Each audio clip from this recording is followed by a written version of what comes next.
Hello, everyone. Welcome to VMC Medical Coding. My name is Eli Rada. I am a certified trainer for medical coding and also for clinical documentation improvement. If you guys are new to this channel, please don't forget to subscribe, like, and share, and also turn on that notification so I can alert you for future videos.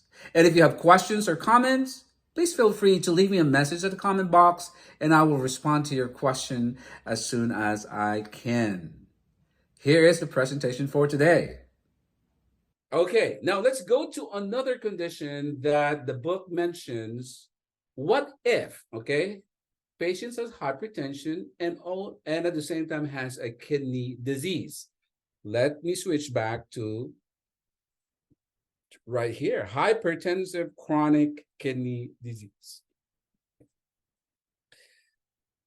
Assign codes from category I-12, hypertensive chronic kidney disease, when both hypertension and a condition classifiable to category N18, chronic kidney disease, are present. CKD should not be coded as hypertensive if the provider indicates that CKD is not related to the hypertension. Same thing with the heart disease, guys. I have not seen a provider documented or separating CKD from hypertension. So they always are connected with each other. Now, the appropriate code, the guidelines further explains, from category N18 should be used as a secondary code with a code from category I-12 to identify the stage of chronic kidney disease. So the same instruction, the same principle or application from the previous one, hypertension and heart disease. The hypertension with chronic kidney disease also tells us that the code now that you are assigning for hypertension is no longer I-10, but what? I-12. Okay? I-12. Now, what I-12 code you guys are going to assign then, right? And also, there is a follow-up instruction here saying that you are also to assign the appropriate code from category N18 to identify the stage of the chronic kidney disease, which means that after you guys assign the code for hypertension, like right here, hypertension with heart failure, I-11.0, do not forget to assign the code for I-50 as well to identify what kind of heart failure it is. The same instruction in hypertensive chronic kidney disease, after you have assigned the I-12 code, we're now talking about the I-12, okay? Maybe just separate these two, okay? All right, so we're talking about hypertension now with kidney. And the guideline said the hypertension code you are to assign is I-12. That's the category code, I-12. So everybody follows that, right? Now, another instruction, after you have assigned the I-12 code, do not forget to assign the code for the CKD, which is N18. Now, depending on the stage of CKD, how severe it is, your code must match the severity of the CKD, okay? Now, in order for us to determine what I-12 code you guys are to assign, let's go again to the book and see what appropriate hypertension code I-12 you are to assign if a patient has hypertension and kidney disease, chronic kidney disease. Everybody, please go to the book and let's go to I-12.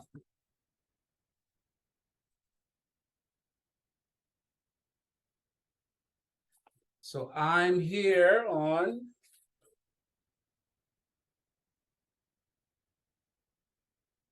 I-12.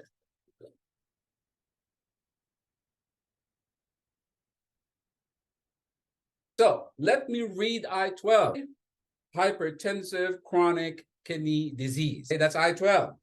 Now, the same, the same convention that we had here earlier, that the icon that is positioned right next to it says you have to have 4 digits or four characters to complete the code.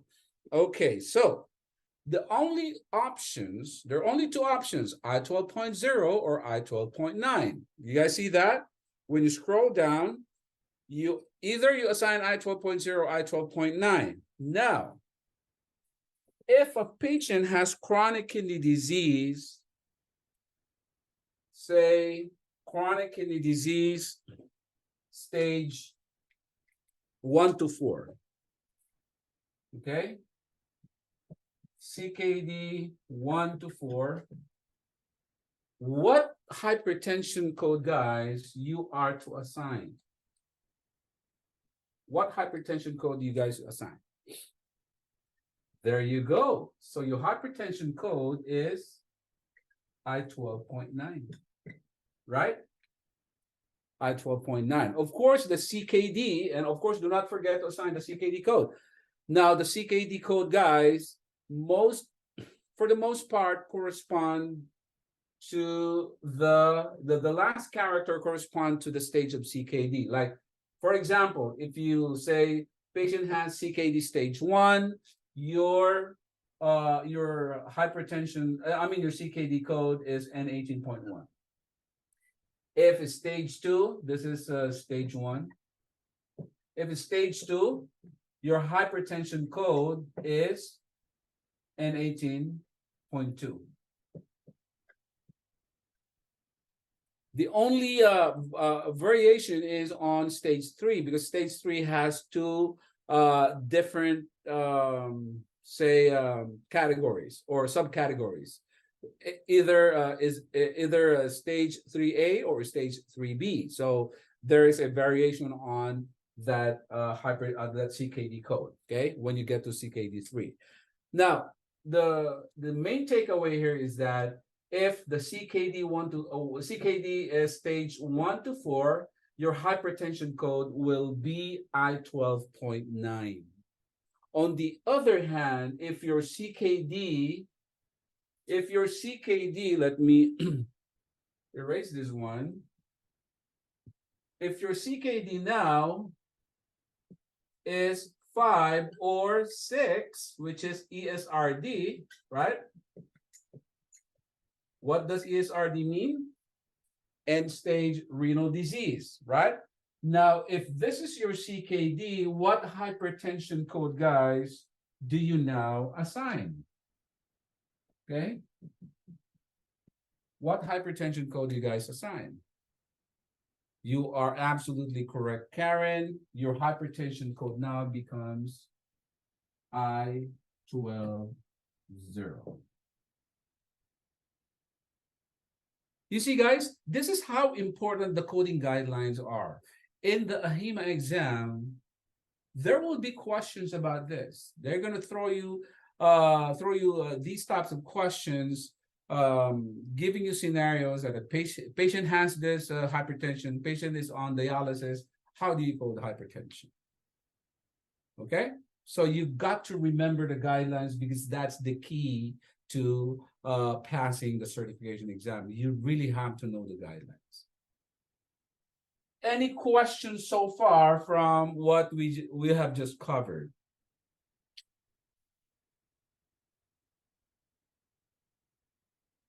So now let's go to the most interesting part of hypertension guidelines. You guys ready? Fasten your seatbelt, and we're gonna talk about hypertension with heart and chronic kidney disease. You see, I have this illustration right here. All right, now let's read.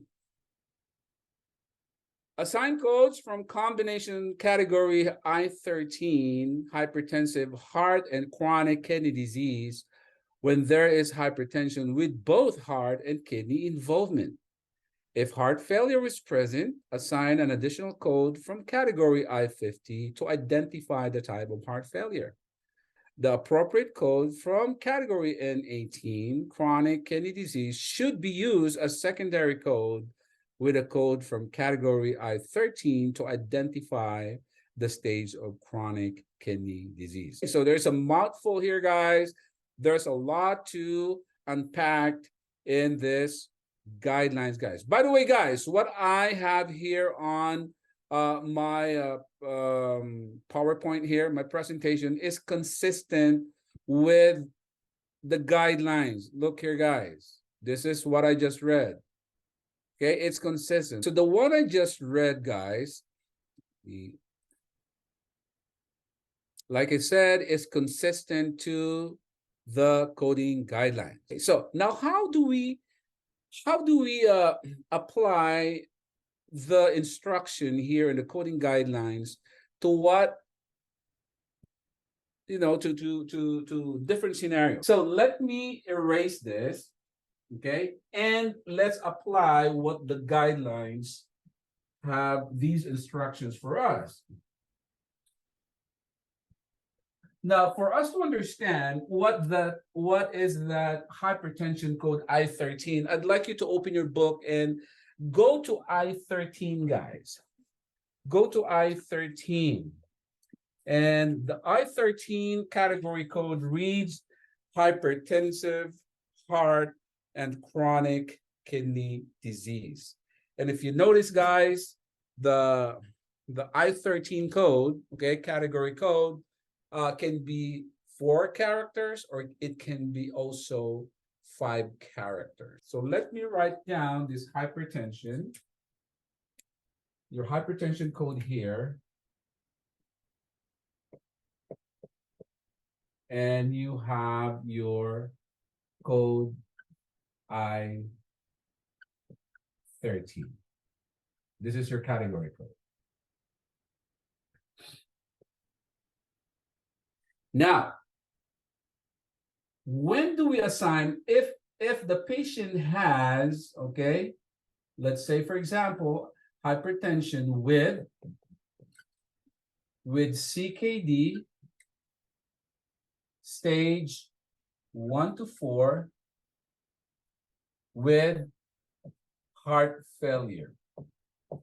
What code, guys, do you guys see? So patient has CKD stage 3 and at the same time has heart failure. What I-13 code you are to assign? Karen has, according to the book, right? It's I-13.0. Right? How about patient has CKD 1 to 4 without heart failure? With heart disease, but without heart failure. Those I-51 codes. What is the code you guys need to assign? Brittany has I-1310, and that is absolutely correct. All right. Okay. Now, what about, you see, guys, how easy it is to look for the code when your book is open, right? Okay, what about you have CKD 5 or 6, okay, with heart failure. Okay.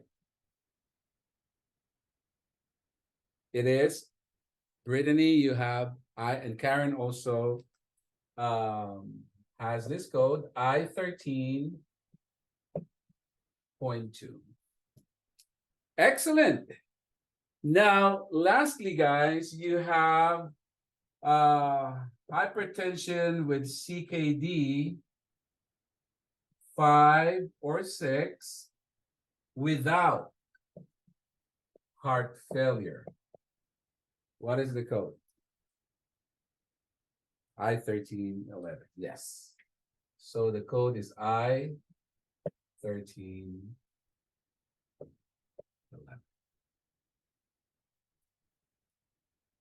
Now, this the hypertension code, guys, makes sense to you now? Oh, by the way, before you answer that, don't forget to assign also the code for your stage of CKD. Let me write it down here. Okay. Assign codes for CKD and heart. Okay. Heart failure. My my pen is running out of juice. I just changed this. Okay.